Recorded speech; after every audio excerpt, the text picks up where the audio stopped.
السكريبت ده ببساطة هي فكرة بتبقى مكتوبة على ورق وبنظام معين عشان خاطر ان انا احولها في الاخر لفيديو. طب عايز افهم الكلام ده دلوقتي. انا عندي مشهدين. عايزين بقى نختار مثلا. نختار عمر السيد ولا عمر سعيد؟ عمر.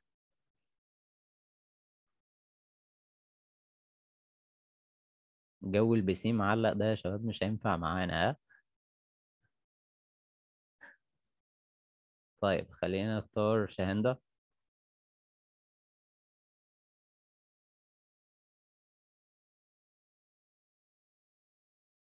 طيب نعمل اجباري بقى، افتح الميوت كده. اسقط ميوت.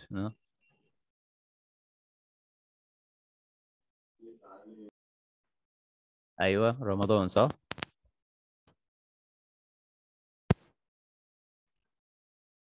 طب يا شباب كده مش هينفع بقى نكمل إلا لما الكل كده يجاوب معانا. يعني ناخد بقى اللي فتح المايك كده، استاذة هند.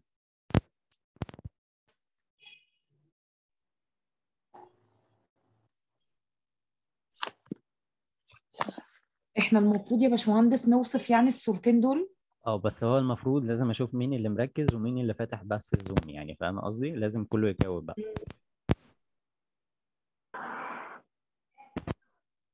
طب ممكن اجاوب انا؟ طيب ماشي، جاوب الصورة اللي فوق، معاك. اوصفي لي الصورة اللي بس فوق. احنا معاك اهو. الصورة اللي فوق شكلهم واحد وواحدة، يعني راجل وست ماشيين في تقريبا هو جو شتوي ليلي تقريبا. جميل، حلوة قوي. طيب المكان. واضح قوي ان هو مش في مصر، لا في مش شرط بلد في مصر. أوروبية. انا اقصد المكان فين، المكان فين بالظبط؟ شارع. المكان شارع. شارع بس انا ده اللي فاكرة انا حضرتك عايز. بتسألني عن الدولة. لا لا، المكان انا قصدي بس شارع المكان. هنقول دلوقتي هو ايه المفروض في السكريبت. طيب عايزين ناخد مثلا مريهان. نعم. اوصفي لي الصورة اللي تحت. آه، اجتماع حاجة زي كده. جميل، اجتماع فين المكان؟ في مطعم. حلو. بالليل ولا بالنهار؟ بالنهار. جوه ولا بره؟ لا، جوه المطعم طبعا. تمام، هو ده اللي احنا عايزين نوصل له. احنا عندنا حاجتين. ال- اللي هو المكان والزمان. يبقى انا عندي كده اصلا في دماغي اكتب سكريبت حاجة اسمها خارجي وحاجة اسمها داخلي. تمام، ده بالنسبة للمكان. طب عندي حاجة تانية اللي هو الزمان، يا إما نهاري أو ليلي. تمام، يبقى احنا كده عرفنا حاجتين، إن في الزمن والمكان. طب عندي المكان بختار يا إما خارجي أو داخلي، يا إما الزمن بختار نهاري أو ليلي. جميل.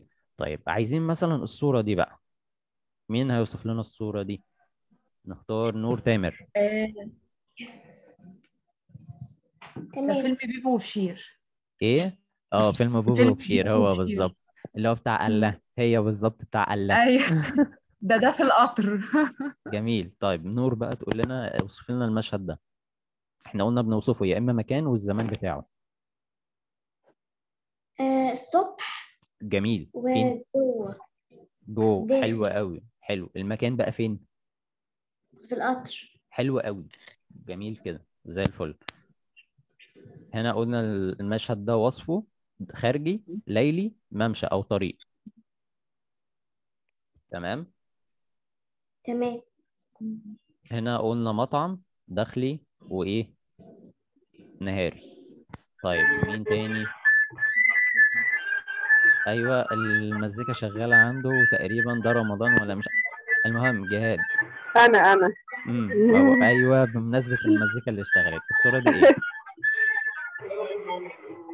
وطي الصوت بس شويه.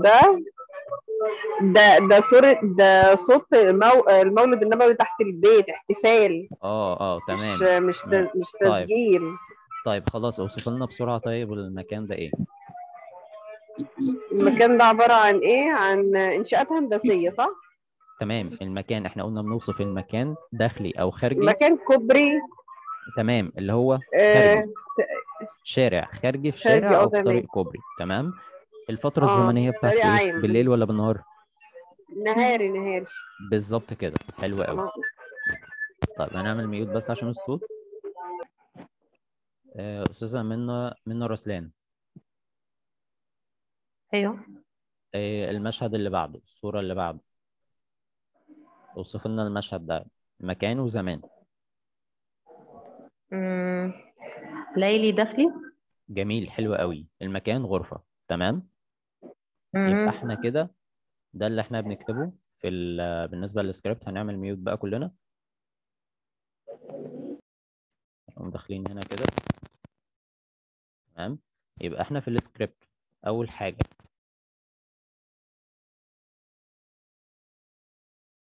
بندور عليها المكان، وتاني حاجة اللي هو الزمان. قلنا المكان يا اما خارجي او هنا داخلي، الزمان نهاري او ليلي. طيب انا عرفت الكلام ده. لما باجي اكتبه بقى كسكريبت، ايه كلمة مطعم وايه كلمة ممشى اللي انا بكتبه؟ هو شكله في السكريبت بيكون عامل ازاي؟ مبدئيا كده، لو انا هدي جملة وحد يقول لي الكلام ده ايه. مثلا شامي بيشتغل على اللاب في مطعم. حد يعرف يصور المشهد ده؟ ان شامي قاعد في مطعم وقدامه لاب. حلو. تعرفي تصوري المشهد ده؟ يعني داخلي ايه اصوره؟ ايه؟ يعني يعني داخلي ولا نهاري او ليلي او كده؟ انا هو اديت اكيد لك هيبقى انا اديت لك داخلي. انا اديت لك كلمة. طب ما في مطعم بيكون، ثانية واحدة هكتب لكم حاجة بس عشان المصطلحات عامة لازم تكونوا فاهمينها برضو، سواء عربي أو إنجليش. تمام. ده اللي هي أوت دور، أو مثلا حاجة في العمارة اسمها اكستيريور اللي هو الخارجي. ده اندور أو انتريور، أو ممكن ده نسميها أوت وده إن. تمام. بالنسبة للمكان. طيب أنا عندي في الكافيه نفسه، هو مش في كافيه بيكون في أماكن مثلا فود كورت كده بره؟ بره. صح؟ اه.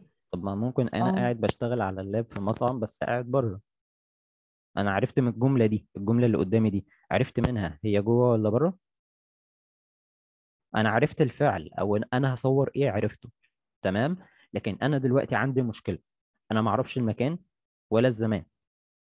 طب ما انا ممكن اصور الحاجه اندور مثلا اللي هو داخلي، هنقول اللي هو داخلي، تمام، واصوره مثلا نهاري، وبتاع الفيديو محتاجه يقول لي لا انا عايزه والله داخلي بس ليلي، مش محتاج انا الكلام، مش محتاج النهاري.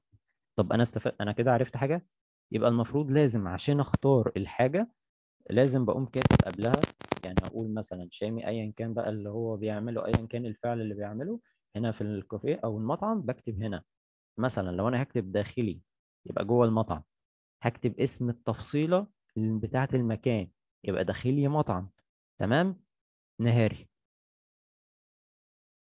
يبقى انا بكتب الكلام ده، لازم اكتبه المكان، الزمان، تفصيلة المكان ايه. مثلا شفتوا المشهد بتاع الراجل والست اللي كانوا ماشيين في الشارع بالليل، ده هنكتب المشهد خارجي، ممشى او طريق، تمام، ليلي كده. هنكتب بقى تفصيلة المكان او الفعل اللي هم بيعملوه تحتها، واكتب ده شوت مثلا رقم 1. حلو. الفيلم بتاع الجوكر، والجوكر كان واقف قدام المراية، هنكتب ان هو واقف قدام المراية، وتفصيلة الحركة، تفصيلة اللي بيعمله، تفصيلة المشهد باصص ازاي، والكلام ده كله. بس بحدد فوقه ان هو داخلي، غرفة، ليلي. تمام. يبقى احنا كده عرفنا ازاي بنكتب السكريبت عامة. في حد عنده مشكلة في كتابة السكريبت؟ لا يا باشمهندس، يعني هو الاساس ان انا اعرف احدد المكان واحدد الوقت. بالظبط. لازم المكان والوقت، المكان والزمان. انا عشان اعرف اصور حاجة، انا لو مثلا بشتغل بس كمصور، تمام، واحد قال لي انا عايز اصور المشهد ده، انا ما اعرفش، انت قلت لي عايزين نصوره الساعه كام، انا ما خدتش اوردر منك مثلا بالتوقيت اللي هنصوره امتى، ولا عارف السكريبت اللي انت كاتبه عامل ازاي. فلازم اكون عارف المكان سواء داخلي او خارجي، تفصيلة المكان نفسه، سواء ان انا بصور في مطعم بقوم كاتبها برضو جنبها عشان ابقى عارف السكريبت ماشي ازاي، تفصيلة الزمان بتاعي ايه بالظبط. تمام. يبقى لازم احدد الثلاث حاجات دول، عرفت احددهم هعرف اصور اي حاجة. تمام.